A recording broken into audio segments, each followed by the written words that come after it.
ইয়াত মানে কোনফালে বৰষুণ হৈ আছে আৰু এই বৰষুণৰ ছিষ্টেমটো এই চেলটো কোনফালে মুখ কৰিছে যদি এইখিনি যদি আপোনালোকে চায় তেতিয়াহ'লে দেখিব আচলতে বৰ্তমান আমাৰ যিটো কাৰ্বি আংলঙৰ এইখিনি জেগাত আমাৰ বৰষুণ হৈ আছে এই বৰষুণ ব্ৰহ্মপুত্ৰ পাৰ হৈ আমাৰ এই লখিমপুৰৰ এইফালে বৰষুণ মানে মুভ কৰিছে। ইতিপূৰ্বে অসমৰ চৰাইদেউ আৰু শিৱসাগৰ জিলা তথা যোৰহাটত নাগালেণ্ডত হোৱা অস্বাভাৱিক বৃষ্টিপাতৰ ফলত সৃষ্টি হোৱা প্ৰলয়ংকাৰী বানে কেনে বিভীষিকাৰ সৃষ্টি কৰিছিলে সেয়া আমি সকলোৱে দেখা পালোঁ। সেই দিনটোত অৰ্থাৎ 18 জুলাই আৰু 19 জুলাইত নাগালেণ্ডৰ 3খন জিলাত অস্বাভাৱিক বৃষ্টিপাত হৈছিলে। প্ৰায় 16 ঘণ্টা ধৰি একেলেঠাৰিয়ে মুষলধাৰ বৃষ্টিপাত হৈছিলে। আৰু শেহতীয়াকৈ এটা ভাল খবৰ আমি লৈ আনিছোঁ আৰু সেইটো হৈছে যে মিনিষ্ট্ৰী অফ আৰ্থ ছায়েন্সৰ অধীনত তথা ভাৰত বতৰ বিজ্ঞান বিভাগে যোৰহাটত এটা বিশেষ কেন্দ্ৰ স্থাপন কৰিছে আৰু সেইটো হৈছে ডপলাৰ ৱেডাৰ ৰাডাৰ ছিষ্টেম। এই ডপলাৰ ৱেডাৰ ৰাডাৰ ছিষ্টেমৰ জৰিয়তে এতিয়াৰ পৰা যোৰহাটক কেন্দ্ৰ কৰি ইয়াৰ চৌপাশৰ প্ৰায় 200 কিলোমিটাৰ দূৰত্বলৈকে বৰষুণৰ পৰা আৰম্ভ কৰি ধুমুহালৈকে সকলোখিনি পৰৱৰ্তী কেইটামান ঘণ্টাৰ আগজাননী অতি নিখুঁতভাৱে দিব পৰা যাব। কেন্দ্ৰীয় চৰকাৰে এই ব্যৱস্থা গ্ৰহণ কৰিছে সমগ্ৰ ভাৰতবৰ্ষৰ লগতে উত্তৰ পূৰ্বাঞ্চলত মুঠ 8টা আৰু তাৰে অসমতে 5টা এনেধৰণৰ ডপলাৰ ৱেডাৰ ৰাডাৰ ছিষ্টেম স্থাপন কৰিছে আৰু ইয়াৰে প্ৰথমটো ডপলাৰ ৱেডাৰ ৰাডাৰ ছিষ্টেম স্থাপন কৰা হৈছে যোৰহাটত। যোৰহাটৰ ক'ত এই কেন্দ্ৰ স্থাপন কৰা হৈছে আৰু এই কেন্দ্ৰই কেনেধৰণে কাম কৰিব আৰু ইয়াৰ জৰিয়তে অসমৰ বান পৰিস্থিতিৰ ওপৰত সূক্ষ্মভাৱে প্ৰতিটো ক্ষণত কেনেধৰণে নিৰীক্ষণ কৰা যাব সকলোখিনি আপোনালোকক ক'ম। আহক আমি আপোনালোকক এই কেন্দ্ৰটোৰ ভিতৰলৈ লৈ যাওঁ। এই বিশেষ কেন্দ্ৰটো স্থাপন কৰা হৈছে অসম কৃষি বিশ্ববিদ্যালয় চৌহদত। আপোনালোকক এবাৰ আমি লৈ যাব বিচাৰিছোঁ কেন্দ্ৰটোৰ ভিতৰলৈ আৰু আমাৰ সৈতে আছে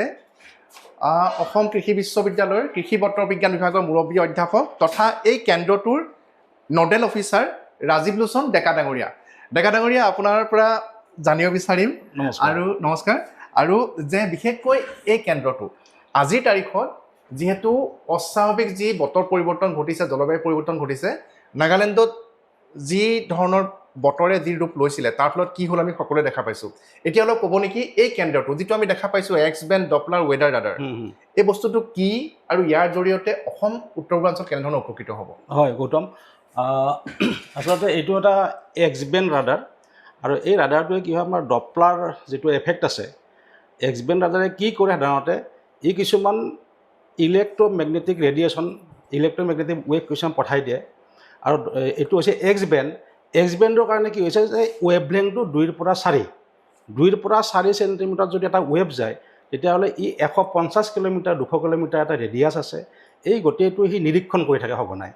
ইয়াৰ পৰা বিভিন্ন ধৰণৰ আমি প্ৰডাক্ট পাওঁ যে ইয়াত বৰষুণ কোনফালে হৈ আছে, বৰষুণৰ গতিবিধি কেনেকুৱা, কোনফালে আহি আছে এইখিনি কথা গম পাওঁ। দ্বিতীয়তে গম পাওঁ যে মেঘৰ উপস্থিতি, মেঘত জলীয় বাষ্পৰ পৰিমাণ কিমান আছে আৰু মেঘে কিমান হাইটত আছে, প্ৰেচিপিটেশ্যন কেতিয়া হ'ব, এই কথাবিলাক আমি গম পাওঁ। আৰু এই গোটেই কথাবিলাক যেতিয়া আমি মুহূৰ্তে আমি যেতিয়া চাই থাকোঁ তেতিয়াহ'লে আমাৰ যিটো নাওকাষ্টিং যে এটা মানে বেড ৱেডাৰ ইভেণ্ট বা এক্সট্ৰিম ৱেডাৰ ইভেণ্টৰ আগজাননী আমি 3-4 ঘণ্টা আগতে দিবলৈ সক্ষম হ'ম। আৰু তাৰোপৰি আমাৰ এই যিটো ছিষ্টেম আছে এই গোটেই বস্তুটো আহিছে আপোনাৰ ভাৰত চৰকাৰৰ যিটো আপোনাৰ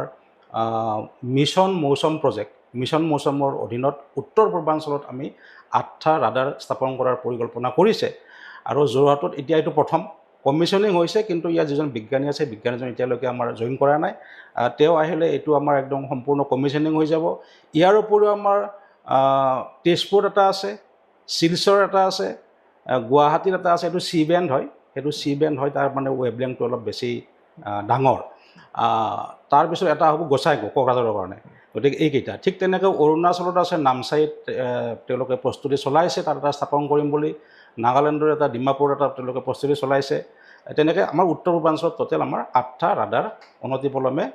কাৰ্যক্ষম হৈ উঠিব। হৈ উঠিব হয়। হয় আৰু ইয়াতে আমি যি দেখা পাইছোঁ এতিয়া আমি দেখুৱাব বিচাৰিছোঁ যে এই যে নীলা নীলাখিনি যে হয় হয় এইটো বৰষুণ হৈ আছে হয় নাই ইয়াতে এতিয়া এইটো হৈছে কি যে আপোনাৰ ষ্টৰ্ম চেল বুলি কওঁ আমি যে ষ্টৰ্ম চেল মানে আপোনাৰ এই বৰষুণ এইটো অলপ ডাঙৰ কৰিব পৰা যাব নেকি স্ক্ৰীণখন আমি দেখুৱাইছোঁ যে কেনেধৰণে এই ৰাডাৰে কাম কৰে যে ইয়াতে এনেধৰণে আমি দেখুৱাইছোঁ যে বৰষুণ হৈ আছে আৰু সেই বৰষুণৰ তথ্য ৰিয়েল টাইমত এই কেন্দ্ৰলৈ ইয়াত মানে আপোনাৰ কি হৈছে ইয়াত মানে কোনফালে বৰষুণ হৈ আছে আৰু এই বৰষুণৰ ছিষ্টেমটো এই চেলটো কোনফালে মুখ কৰিছে যদি এইখিনি যদি আপোনালোকে চায় তেতিয়াহ'লে দেখিব আচলতে বৰ্তমান আমাৰ যিটো কাৰ্বি আংলঙৰ এইখিনি জেগাত আমাৰ বৰষুণ হৈ আছে এই বৰষুণ ব্ৰহ্মপুত্ৰ পাৰ হৈ আমাৰ এই লখিমপুৰৰ এইফালে বৰষুণ মানে মুভ কৰিছে গতিকে এইটো এটা ছিষ্টেম বৰ্তমান ডেভেলপ হৈ আছে যোৰহাটত বৰ্তমানৰ বৰষুণৰ সম্ভাৱনা নাই কিন্তু এইখিনি আপোনাৰ মোককচঙৰ ফালে অকণমান জেগাত এটা বৰষুণ হৈ আছে তাৰমানে গতিকে এই বৰষুণটো এই কোনফালে হৈ আছে বা কোনফালে হ'বলৈ গৈ আছে ইয়াত হোৱাট স্পীড কোনফালে গৈ আছে এইটো কথা গম পাওঁ তাৰোপৰি আমাৰ ইয়াত বিভিন্ন ধৰণৰ প্ৰডাক্ট আছে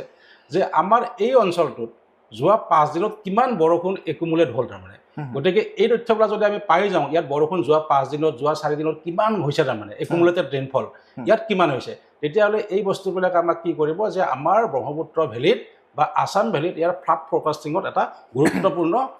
আগজাননী প্ৰদান কৰিব হয় এইখিনি এটা কথা জানিব বিচাৰিছোঁ যে নাগালেণ্ডত আমি যি জানিব পাৰিছিলোঁ যে 3খন জিলাত একে সময়তে প্ৰায় 16-17 ঘণ্টা ধৰি প্ৰবল বৃষ্টিপাত হৈছিলে অস্বাভাৱিক বৃষ্টিপাত হৈছিলে এতিয়া এই ৰাডাৰ ছিষ্টেমটোৰ জৰিয়তে আপোনালোকে এইখিনি নিশ্চয় জানিব পাৰিব যে বৰষুণৰ টোপালটো কিমান ডাঙৰ বা কিমান প্ৰেচিপিটেশ্যন মাটিত পৰিছেহি অৰ্থাৎ তাৰ ফলত কিমান বৰষুণৰ পৰা কিমান পানী উৎপত্তি হ'ব আৰু বা সেই পানীয়ে নদীত কেনে ৰূপ ল'ব সেই সকলোখিনি তথ্য আপোনালোকে এই কেন্দ্ৰটোৰ জৰিয়তে জানিব পাৰিব এই কেন্দ্ৰটোৰ জৰিয়তে আমাৰ এইটো ৰেকৰ্ড হৈ আছে আচলতে কি হৈছিলে যে 19 তাৰিখে আছিল নহয় 18-19 তাৰিখে কি হৈছিলে আমাৰ নাগালেণ্ড আৰু আমাৰ অসম নাগালেণ্ড যিটো বৰ্ডাৰ আছে এই বৰ্ডাৰৰ পৰা আমাৰ চেণ্ট্ৰেল আছামলৈকে এটা মানে যিটো এটা ট্ৰা ডেভেলপ হৈছিলে আৰু সেই ট্ৰাটোৰ কাৰণে কি হয় ল' প্ৰেছাৰ এৰিয়া এটা ডেভেলপ হৈছিলে ল' প্ৰেছাৰ এৰিয়া ডেভেলপ কৰাৰ চব ফালৰ পৰা আপোনাৰ ডাৱৰবিলাক আহি আমাৰ নাগালেণ্ড অসম বৰ্ডাৰত আমাৰ একুমুলেট হৈছিলে একুমুলেট হোৱাৰ কাৰণে কি হ'ল তাত ইনচিচেণ্ট ৰেইনফল হ'ল কণ্টিনিউৱাছলি বৰষুণ হৈ আছে 4 ঘণ্টা 5 ঘণ্টা 6 ঘণ্টা এনেকৈ বৰষুণ হৈ এটা সময়ত তাৰমানে কি হ'ল আমাৰ যিটো তুলি বুলি জেগা এটা আছে তুলি নাগালেণ্ড মককচাং এইবিলাক জেগাত আমাৰ বৰষুণ এৰাউণ্ড 200-150 এনেকুৱা বৰষুণ হৈছে একে সময়তে আমাৰ অসমত চৰাইদেউ আমাৰ যিটো কি বুলি কয় এইটো নাজিৰা শিৱসাগৰ সোণাৰীত 197 মিলিমিটাৰ 24 আৱাৰ্ছত হৈছে গতিকে আমাৰ ইয়াৰ ছিষ্টেমটোৱে কি ক'ব যে 197 মিলিমিটাৰ বা 200 মিলিমিটাৰ ৰেইনফল কিমান সময়ত হৈছে এট হোৱাট ইণ্টেনচিটি আৰু সেই 150 মিলিমিটাৰ বৰষুণ আজি হৈছে যোৱাকালি কিমান হৈছিলে পৰহি কিমান হৈছিলে আল্টিমেটলি টোটেল যিটো তাৰ একুমুলেশ্যন এই গোটেই তথ্যবিলাক ইয়াৰ পৰা আহৰণ কৰি ল'ব পাৰি মানে এতিয়াৰ পৰা ধৰক অসমত আমি শিৱসাগৰ চৰাইদেউ কথাই কওঁ বা যোৰহাটৰ কথাই কওঁ অৰ্থাৎ যিকেইখন জিলা নাগালেণ্ড বা অৰুণাচলৰ সৈতে সংলগ্ন হৈ আছে য'ত বৰ্ডাৰ আছে আৰু তাত যেতিয়া বৰষুণ হয় নাগালেণ্ড অৰুণাচলৰ বৰষুণ হ'লে তাৰ ভৈয়াম অঞ্চলত থকা যিসমূহ ঠাই আছে তাত বানৰ প্ৰৱণতা সাংঘাতিক ধৰণে বৃদ্ধি পাবলৈ ধৰিছে এতিয়াৰ পৰা যি এইটো এক্স-বেণ্ড ডপলাৰ ৱেডাৰ ৰাডাৰ কেন্দ্ৰ আপোনালোকৰ ইয়াতে আছে এই কেন্দ্ৰটোৰ জৰিয়তে তাৰ মানে কেইঘণ্টামানৰ পিছতে অৰ্থাৎ এতিয়া যিমান সময় হৈছে আমি যদি পিছবেলালৈ ভোগদৈ নদীত পানী বৃদ্ধি হ'ব পাৰে সেই তথ্যখিনি আপোনালোকে দিব পাৰিব নিশ্চয় আমি দিব পাৰিম এইবিলাক তাৰমানে যেতিয়া আমি গম পাওঁ যে বৰষুণ কিমান ইণ্টেনচিটিত হৈ আছে এটা জেগাত আৰু তাৰ পৰা যিহেতু সি কোনফালে মুভ কৰি আছে আৰু সেই অঞ্চলটোত তাৰমানে যোৱা 4-5 দিনৰ তথ্য আমাৰ লগত যেতিয়া থাকিব তেতিয়াহ'লে আমি ভৱিষ্যতে তাৰমানে যে আমাৰ যদি নাগালেণ্ড বৰ্ডাৰত যদি বৰষুণ হৈ আছে এনেকৈ তেতিয়াহ'লে ডাউনষ্ট্ৰীমত তাৰমানে অহা 4 ঘণ্টা 5 ঘণ্টাৰ ভিতৰত তাৰমানে বানপানীৰ সম্ভাৱনা কিমান এই ধৰণৰ তথ্যবিলাক আমাৰ ইয়াৰ পৰা নিখুঁতভাৱে দিব একদম নিখুঁতভাৱে দিব পাৰিব হয় যেনেকৈ অৰুণাচলত যিটো কেন্দ্ৰ স্থাপন কৰিব সেই কেন্দ্ৰটোৰ জৰিয়তে চীনৰ বা ব্ৰহ্মপুত্ৰ সংযোগৰ পৰা উৎপত্তি হৈ ওলাই আহিছে সেই অঞ্চলত যদিহে পানী বাঢ়ে বা বৰষুণ প্ৰবল বৃষ্টিপাত হয় নিশ্চয় ইয়াত যে বানে প্ৰবল ৰূপ ধাৰণ কৰিব পাৰে সেই তথ্যখিনি আপোনালোকে আগতীয়াকৈ দিব পাৰিব নিশ্চয় তাৰমানে এইটো হৈছে নেটৱৰ্ক আৰু এইটো নেশ্যন বিল্ডিং গোটেই আপোনাৰ মিছন মৌচম প্ৰজেক্টটোৰ মানে গোটেই উদ্দেশ্যটো হৈছে তাৰমানে যে আমি কেনেকৈ ৱেডাৰ ফৰকাষ্টিং কেপেবিলিটিটো আমি বঢ়াব পাৰোঁ অবজাৰভেশ্যন কেনেকৈ বঢ়াব পাৰোঁ আমাৰ ইণ্ডিয়াখন ইমান ডাঙৰ কাউণ্ট্ৰি ইণ্ডিয়াত বৰ্তমানলৈকে তাৰমানে এইটো ৰাডাৰ স্থাপন হোৱাৰ আগলৈকে ইণ্ডিয়াত মাত্ৰ 32টা ৰাডাৰ আছিলে আৰু আপুনি যদি চাই তেতিয়াহ'লে আমেৰিকাত কিমান আছে 400 ৰাডাৰ আছে তাৰমানে গোটেই আমেৰিকাখন এটা সময়তে স্কেন কৰি আছে গতিকে আমাৰ নৰ্থ ইষ্টত যদি আমাৰ এতিয়া অৰুণাচলত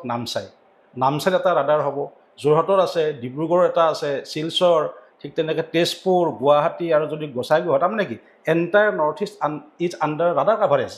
গতিকে এনি আনৱান্টেড বা any extreme improbable extreme event ই ডিটেক্ট কৰিব আৰু এই ডিটেক্ট কৰি লগে লগে নাও কাষ্টিং বুলি কওঁ আমি সেইটো 3-4 ঘণ্টা আগতে আমাৰ ৰাইজক পাব্লিকৰ কাৰণে দিব পৰা যাব আৰু এইটো নেশ্যনেল আমাৰ যিটো ডিজাষ্টাৰ মেনেজমেণ্ট অথৰিটি আছে তেওঁলোকে এইটো খুব ভাল ইউজাৰ হ'ব আমাৰ এয়াৰপৰ্ট অথৰিটি অফ ইণ্ডিয়া তেওঁলোকে ইয়াৰ ইউজাৰ হ'ব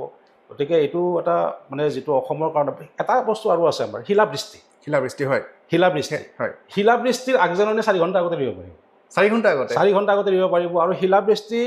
এটা জেগাত হৈ আছে সি কোনফালে মুভ কৰিছে তাৰমানে আৰু কিমান সময়ত আহি এই জেগাটো পাবগৈ তাৰমানে এই তথ্যবিলাক একেবাৰে নিখুঁতভাৱে দিব পাৰিব